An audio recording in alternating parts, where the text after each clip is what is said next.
na maalam,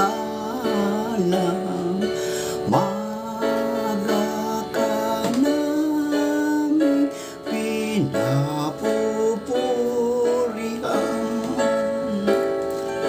Watis ng pag-ibig at ng kawaan, tatlong persona,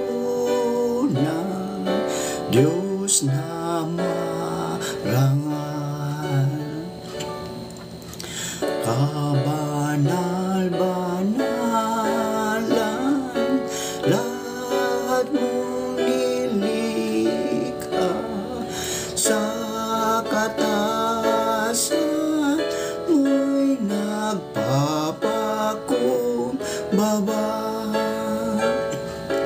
Kahit mga anghel sumasambang kusa at pagpupuri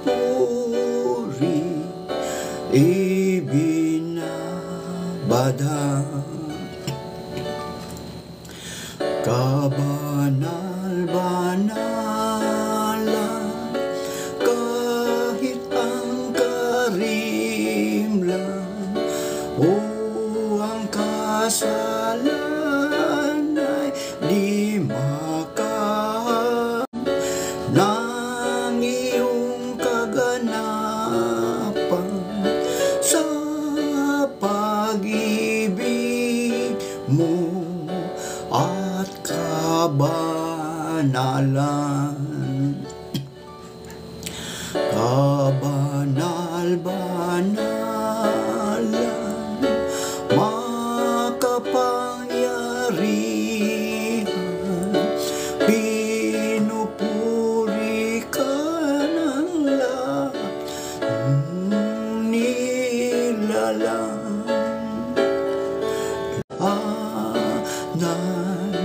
Tatlong persona, Diyos na marangal.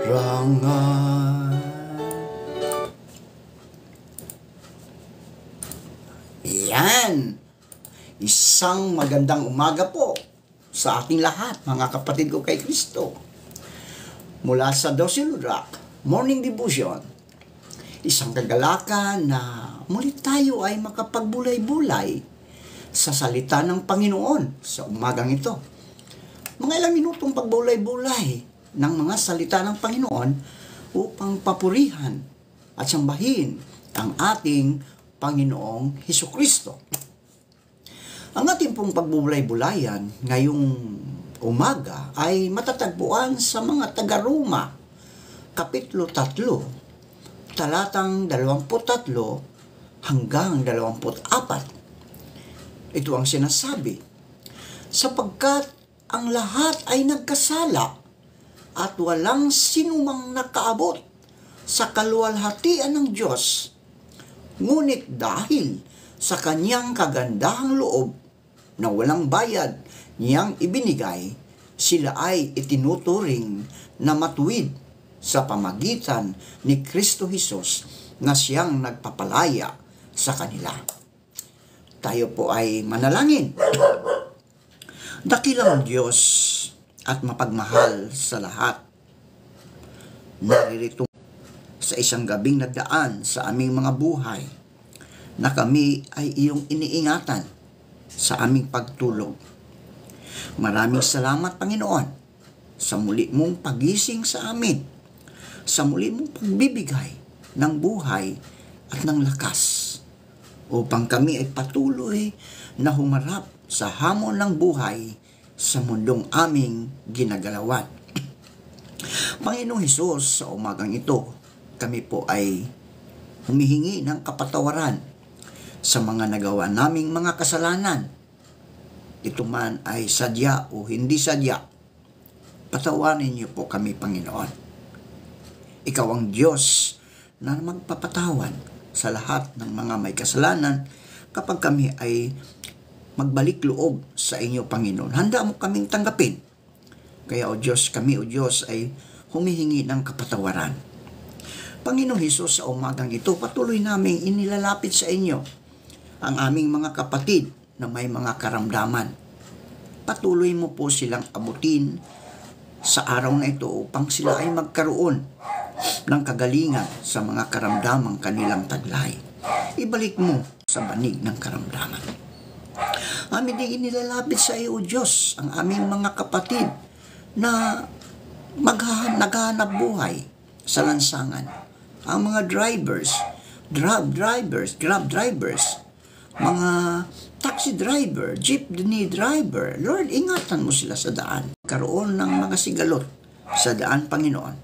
At makapaghanap buhay sila ng maayos, Panginoon. Salamat dahil binigyan mo sila ng lakas at ng karunungan upang makapaghanap buhay ng marangal. Marami pong salamat, O Diyos. Panginoong Hesus, patuloy rin namin inilalapit sa inyo ang mga OFW, Panginoon. Patuloy mo po silang ingatan sa kanilang pagtatrabaho sa ibang bansa. Ilayo mo sila sa kapahamakan, lalong-lalo na, Panginoon. Ita sila sa lahat ng panganib kung sila man ay nagbabiyahe sa kahangin o sa eroplano, sa karagatan o sa kalupaan, Panginoon. Panginoon Hesus, sa umagang ito, patuloy naming naalala ang aming mga kapatid na magse-celebrate ng kanilang kaarawan sa araw na ito. Pagpalain mo po ang bawat isa sa kanila at ingatan mo sila, Panginoon, maging ang mga mag-asawa na nagse-celebrate ng kanilang wedding anniversary, Panginoon. Ingatan mo sila, pagpalain mo ang kanilang mga mahal sa buhay. Panginoon Hesus, dalangin ko ang mga naghahanap ako, naway makasumpong sila ng trabaho, Panginoon, sa tulong ng iyong banal na Espiritu upang sila, O Diyos, ay magkaroon ng hanap buhay. Maraming salamat po, Panginoon, sa mga katugunan, sa aming mga panalangin, sa pangalan ni Jesucristo na aming tagapagligtas. Amen. Ang kabayaran ng kasalanan. Iyon po ang pamagat ng ating pagbubulay-bulayan ngayong umaga, mga kapatid. Ang kabayaran ng kasalanan ay tumutukoy sa katotohanan si Jesus ay namatay bilang kahalili ng mga kasalanan. Sapagkat tayo'y namumuhay sa kasalanan. Subalit, mga kapatid, subalit inako ng Panginoon ang kaparusahan ng ating mga kasalanan. Ito ay sapagkat siya na hindi nagkasala ay ginawang kasalanan para sa ating upang tayo ay maging katuwiran ng Diyos sa Kanya. Ito ay matatagpuan natin sa 2 Korinto 5:21. Siya ang ating naging kapalit. Ala si Kristo, mga kapatid. Ngunit alang-alang sa atin, itinuturing siyang makasalanan para sa pamagitan niya'y maituring tayong matuwid ng Diyos.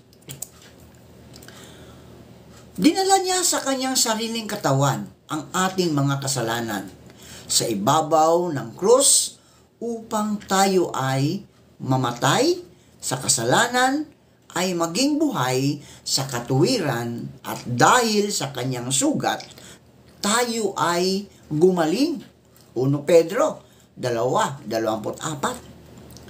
Sa talatang ito, mga kapatid, ay sinasabi na inako ni Kristo ang mga kasalanang nagawa natin at binayaran ito upang tayo ay mga ligtas.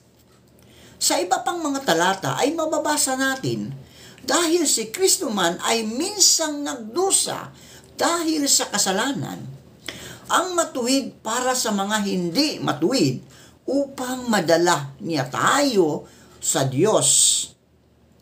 Pinatay siya sa laman, ngunit binuhay siya sa pamagitan ng Espiritu.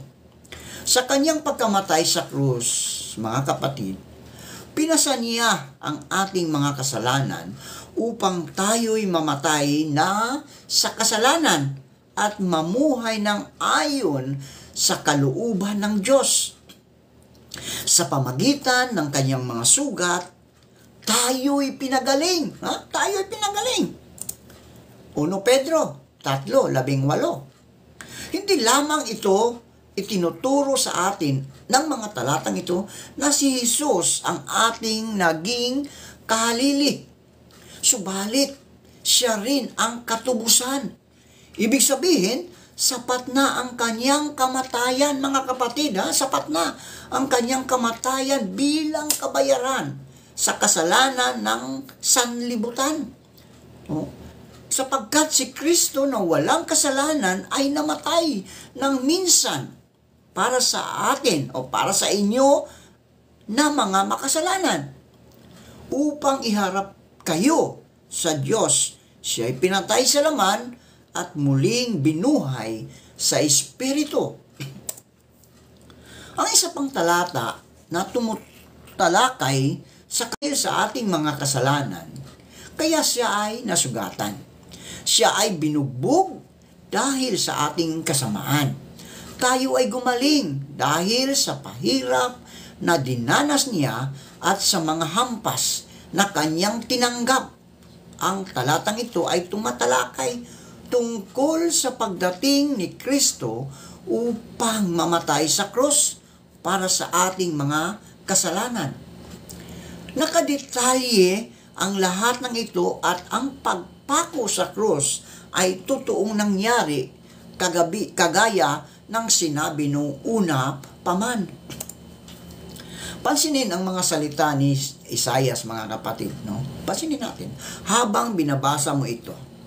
Dahil sa ating tayo ay gumaling dahil sa pahirap na tinamo ni Jesus at sa mga hampas na kanyang tinanggap.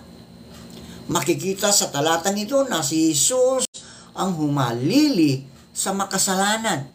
Binayaran ni Kristo ang kaparusahan para sa ating mga kasalanan. Hindi natin kailanman mababayaran ang ating mga kasalanan sa pamagitan ng ating sariling mga gawa, mga kapatid, no? Hindi kaya. Kahit mamamatay pa tayo sa krus, parurusahan pa rin tayo at itatapon sa impyerno at magdurusa magpakailanman dahil hindi natin mapapawalang sala ang ating sarili sa pamagitan ng ating sariling mga gawa. Subalit, kusang naparito sa mundo si Jesucristo bilang anak ng Diyos para bayaran ang ating mga upang mapatawad tayo sa ating mga kasalanan, kundi upang makasama natin ang ating Panginoong Hesus sa walang hanggang kalangitan. Upang magawa natin ito, mga kapatid, hindi natin maililigtas ang ating mga sarili. Kailangan natin ang isang banal na kahalili upang gawin iyon para sa atin. Yan ay si Kristo Jesus. Kaya, mga kapatid, tanggapin mo siya bilang iyong Diyos at sariling tagapagligtas at Panginoon sa iyong buhay. At ikaw ay magkaroon ng buhay na walang hanggan. Manalangin tayo. Salamat po, Panginoon, sa kapatawaran na patuloy mong ipinagkaloob sa amin. Salamat sa iyong buhay na inako mo ang aming mga kasalanan upang kami, O Diyos, ay malinis na humarap sa aming Amang nasa langit. Panginoong Hesus, sa umagang ito, pagpalain mo po ang lahat ng nakikita mga tukso. Maraming salamat po sa pangalan ni Jesucristo na aming Diyos at tagapagligtas. Amen.